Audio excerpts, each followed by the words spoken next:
problem here. We have this beautiful kitchen and we just have a drawer full of kitchen utensils that are really hard to find.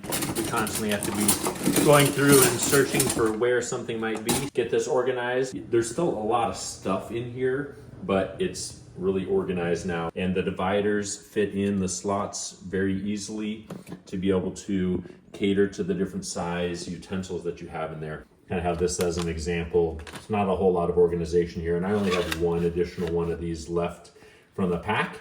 But you go through, put that end in on that side there, and then push it, and then layer it down there.